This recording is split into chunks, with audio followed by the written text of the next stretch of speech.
Hello, welcome to the Value Script. Once again, I'm your host, Lonnie Carmichael, and you have the lovely Meredith Carmichael here as well, who's looking super lovely today, by the way. Thanks, babe. Have I told you that yet today?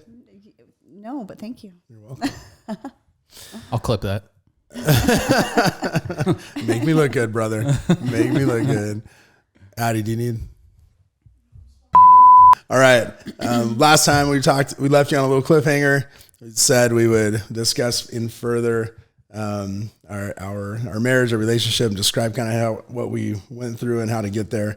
And we didn't really give you much tactical advantage or advice for what you could use that day, but we will this day. We're going to focus more on that today.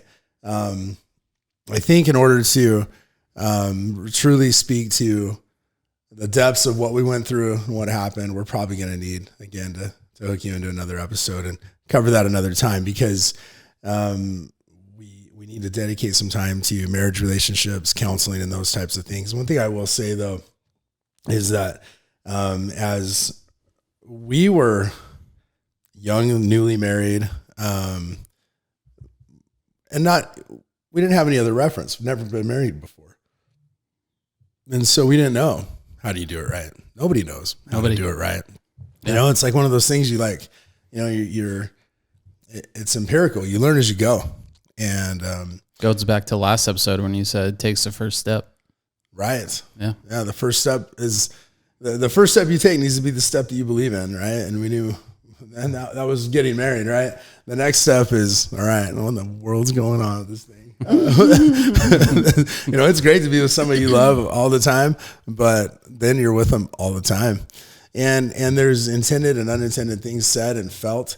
And that was what we realized through what we know now has been years of counseling, is that there were things done that I would do to Meredith or Meredith would do to me, or just even through living our life. It wasn't even an intentional thing that we were doing things with each other, but just through the course of living and being married and having a relationship where you would do something and not even realize. Stay into the mic. Oh, you're good. You're good. You would do something and I would, and not even realize that I felt unloved by that action. And I, coming from a beautiful passive aggressive family, never said anything about that and didn't even know how to speak up about it too, because one, I didn't want to hurt your feelings. I loved you. And I always loved you. That never changed, even though some of my actions may reflect another narrative. And as far as where things went in the end, not in the end, but 2017, wasn't a great time for us. And really neither was 2018 or 2019 or 2020. 2021, 2021, we started coming out of it. And now it's 2022. We started this year probably the greatest we've ever started. And one of the reasons for that was we did 75 hard. And so I want to talk about that today. But before we jump into that program, I just wanted to say, I realized the need at some point. I was serving at the apex of the problems of our marriage. I was serving as a bishop for a church and ended up in a mental health state that was pretty bad because of the stress of the calling, the inadequacy I felt being a leader of a church in that capacity. And I was put into a role as counselor that I should never have. And sometimes that was of my own, not knowing any better and trying to help people out. Out of the goodness of my heart, I ended up getting into a counselor role that I was not qualified for, nor was I prepared for, nor should I have been in. And that led to some unintended consequences of transference of emotions and relationships. And my mental state was stressed enough to where I ended up breaking some of my own boundaries that I never even thought I would ever break, or doing things I never thought I'd be capable of. And I remember there was a counselor that I referred a lot of people to because I knew she was great and she would give them great advice. I remember one day calling them, and I called Terry, and I said, "Who's Terry?" Terry, what's their counseling? West Side? Terry Cole. West Side. It's not West Side. It's West Valley. West Valley Counseling Services. Services. That doesn't seem right either. I'd have to look it up. I can't remember for sure. I'll do it. I'll do it in the background. I believe it's Terry Cole. Terry Cole's her Terry name. Cole and She was the counselor that I refer everybody to. And then she had a partner named Tony Durda, and they worked together. And I called Terry one day and I said, Terry, this is at the time, I said, this is Lonnie Carmichael. And she said, Bishop? As a question, I said, yes. She says, why are you calling me? And I was like, well, this time I'm calling for me. And she says, okay, what can I do for you? And I said, I need you to help me save my marriage. And she took a pause for a minute and she said, well, what's going on? And I went into the lion's share of the issue of some of the addictions that I had formed, coping with the poor mental state I was in, but I needed her to help me not be addicted to somebody any longer because it was destroying me, my wife, and our life. And that started years of counseling that has been very healing, very revealing, helped us understand more of who we are and really where we were. But what I wish I had done and what I wish we would have done, I wish somebody would have been wise enough to tell us, after you've been married for 5 years, go to counseling. Even if you think things are fantastic, just go get a marriage tune-up.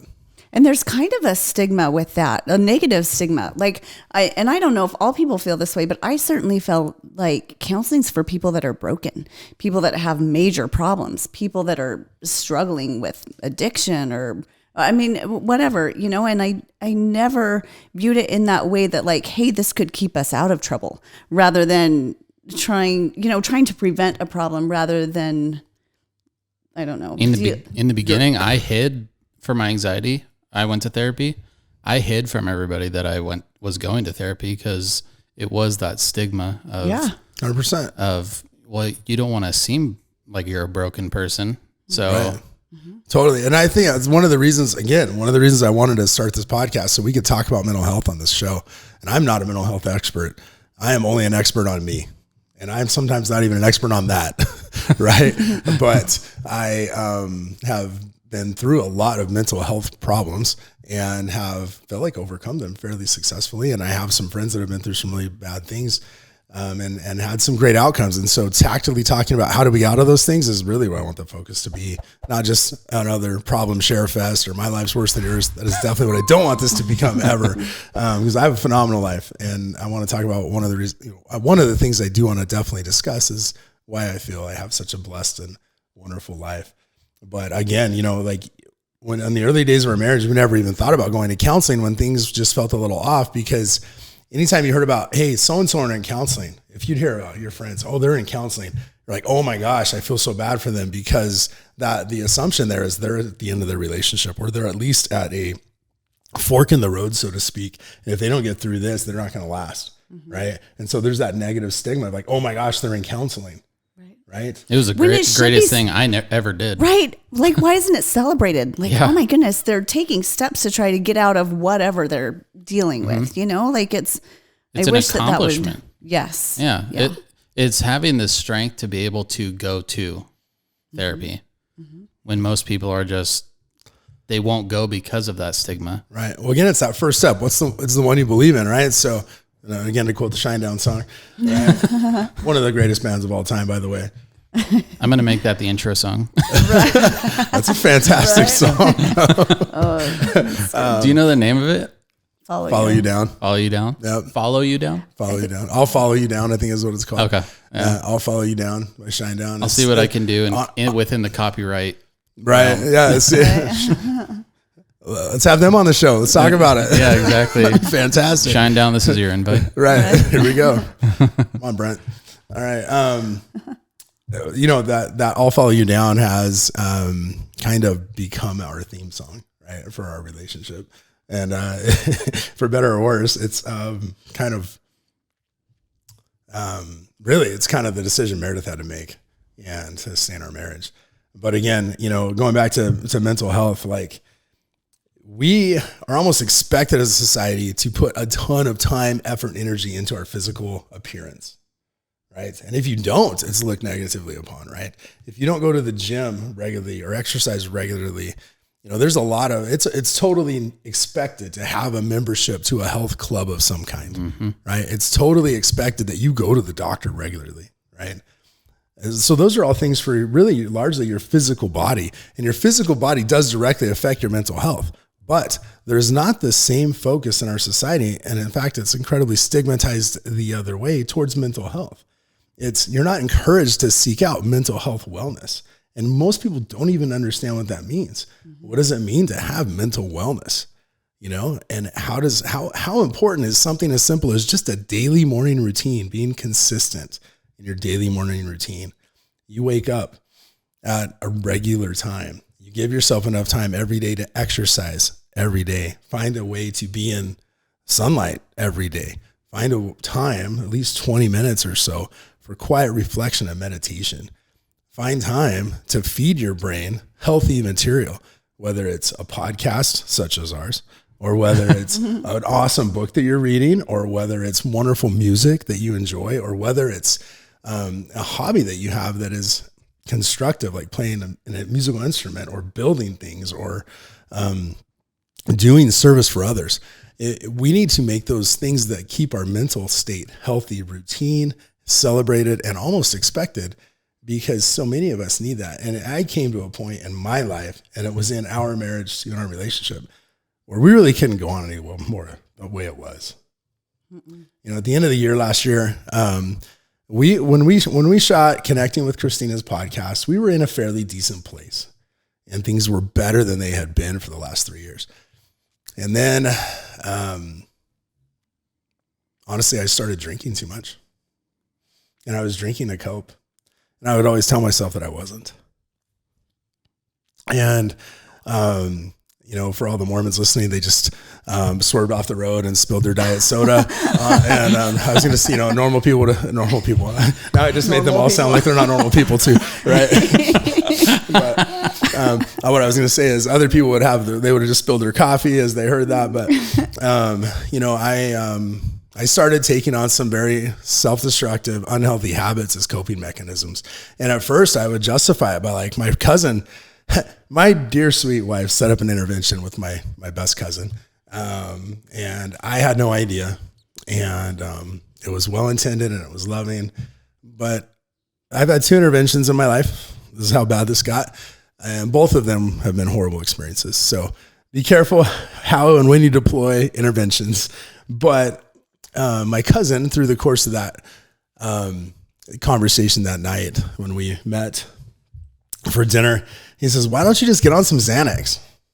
Or why don't you just take some benzos, right? If you got mental issues or if you have depression." And I was like, I wish somebody could have seen my face. Right.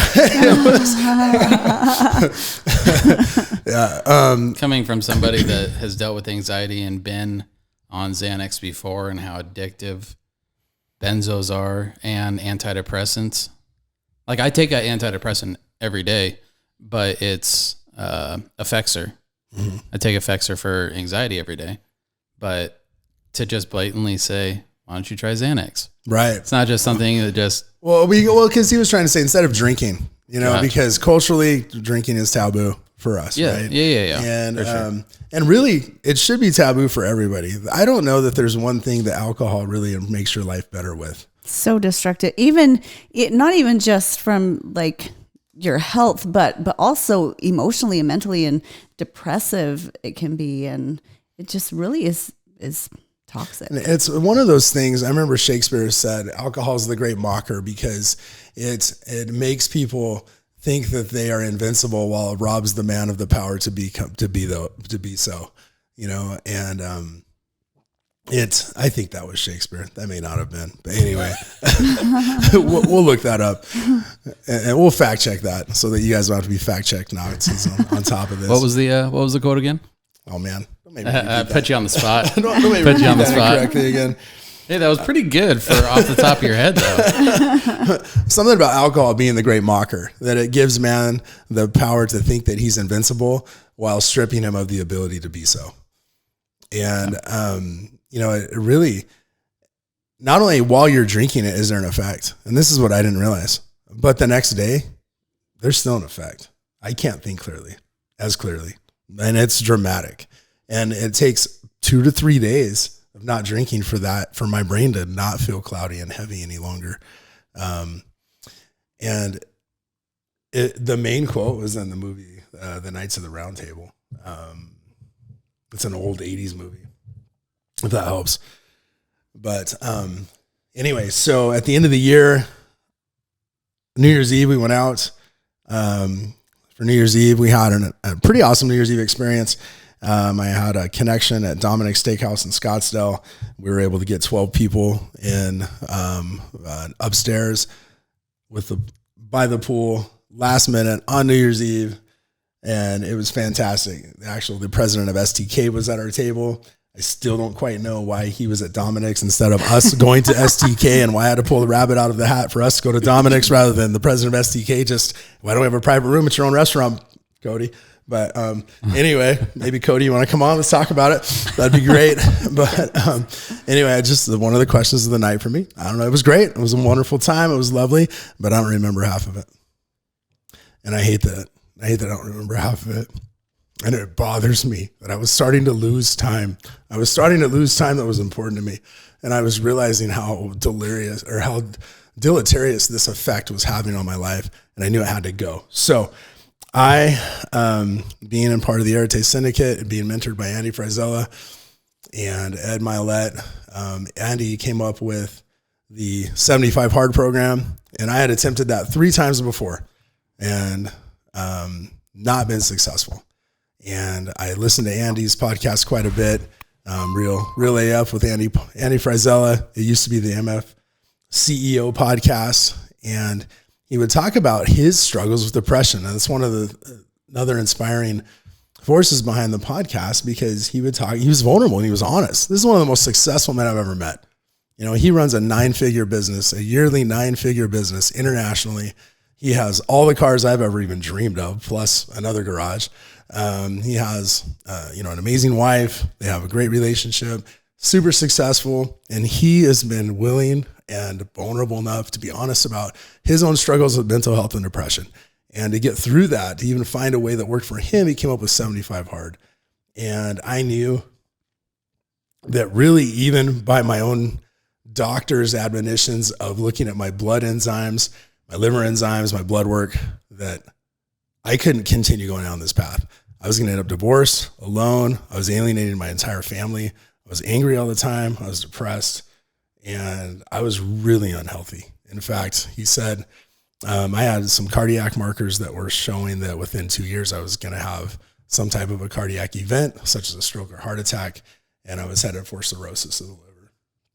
So, Meredith, you want to jump into what 75 Hard is and what the program entails and how do you do it? Yeah, it's fantastic. So for 75 days, there's a list of things that you do for every day. And if you fail on any of those things, you have to start over the 75 days. So you read 10 pages of a self-improvement book. You drink a gallon of water. You have 2 workouts, 2 45-minute workouts every day, and one has to be outdoors.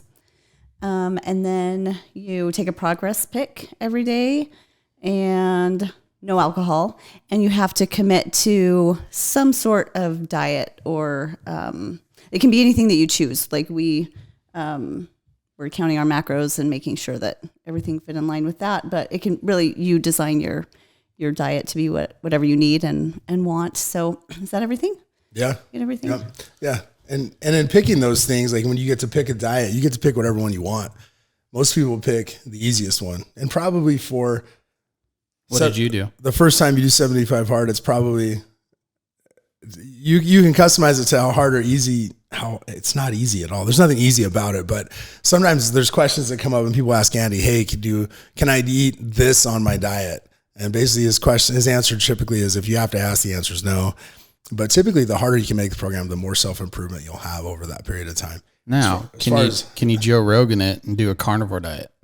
So yeah, so you mentioned what kind of diet I had, carnivore diet. Yeah, you totally can. You can. You can, but you can't cheat. If you pick that carnivore diet as your diet, you can have no cheat meals for 75 days. That's intense. Right. Honestly. Yeah. If anybody's been on a diet before, or tried to stick with a program without a cheat day, a week is a long time. Right. And so this is a physical program that is designed to actually have the greatest impact on your mental health possible. And it's by using your physical body to change your brain and to change your chemistry. And one of the hooks for me was I was listening to a podcast of Andy on it one day, and he said, this is the fastest way to fix your whatever's wrong with you. It's the fastest way, whether you're depressed or whether you're anxious or whether you're indecisive or you're not moving. The fastest way to fix what you have going on and the problems you have is 75 hard. And I said, I need that. I have to fix what's going on in my life right now. I need that outcome now more than ever. And I need to be sharper and stronger than I've ever been. I have to save my family. I need to save my relationship with my wife, and I need to become healthy. And so we started January 3rd. I stopped drinking January 1st, and then January 3rd, we started 75 hard. Nice. And this time we finished it. Yeah. I was seeing it each day you were posting on your Instagram. You know, each day you would post like this day got done, this day got done. I remember when we first initially talked about doing this podcast, you had mentioned to me that when you got to, I think it was you always struggled when you got to day like 32 or something like that. 17, 18. No, it was the third week was the toughest. Okay. Yeah. I just, and the 3 times I tried that before, the furthest I think I had gotten was day 24. Okay. That's what it was. Yeah. Yeah. But I remember once you got past that day, I had messaged you on Instagram.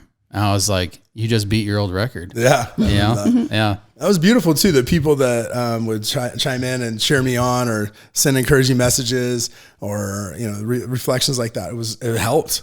It was great. Yeah. And it was great. It was wonderful. It was great too to do it together because we could meal prep together. And, there's times when we get home from a long day and being out or whatever, and it's 11 o'clock and it's like, dang it, we have to work out. Did you do this as well? Yeah. Nice. Yeah. Okay. So, and what were the biggest benefits you saw from us doing the program?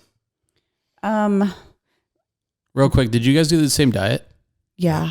Okay. So, yes, we did, but like my macros were set differently than his because Gotcha. Obviously we're not the same size. And does the 75 hard come with a way to figure out your macros? No. Like Lonnie's. I use MyFitnessPal. Gotcha. I use MyFitnessPal. Essentially, the generic way I did it was I need to stay under 2,200 calories a day no matter what. Gotcha. And I need to get 200 grams of protein a day, period. And between that, carbs and fats can kind of fall where they may. And so that way I wasn't like, if it was 30 days and I needed to eat a piece of bread, I wasn't breaking my diet because I just couldn't get through without eating a piece of bread. But if I ate 4 pieces of bread, I was going to be over on my macros. And so I couldn't do that, But so the first, how do you feel like this went as far as like the segments, like for me, there was a really hard part of 75 hard, a fairly easier part of 75 hard, another hard part of 75 hard. And then there was the finish line you could see. And it was like, okay, I can get there. Mm-hmm. Sounds like it was hard. It was ridiculous. Yeah, no, it was. And like you said, there were moments that were harder than others. I feel like around, I don't know, the 3rd week or so, that was kind of hard. Well, goodness, even the first couple of weeks, just getting into the routine of like, we got to work out twice a day and drinking a gallon of water. One of them's outside. That was hard. Yeah, one's outside. Even if there was a thunderstorm that we were running in because we had to do, and Meredith's like, we better hurry. And I was like, why? We got to do 45 minutes no matter what. And we have to do it outside. So it doesn't matter if we hurry or not. If the storm hits, we got to do 45 minutes. Yeah. And it was a pretty violent storm. I mean, there was a little bit of hail, there was strong winds, there was lightning everywhere. But that's when you know you're committed, Yeah. Well, and that's one of those forging processes right there, right? That takes mental toughness to do that. Mm-hmm. And after having gone through something hard like that, you can reflect upon that and it gives you self-confidence moving forward too. And it helps you can begin to trust yourself. Whereas I had lost a lot of that trust in myself, a lot of that confidence of self.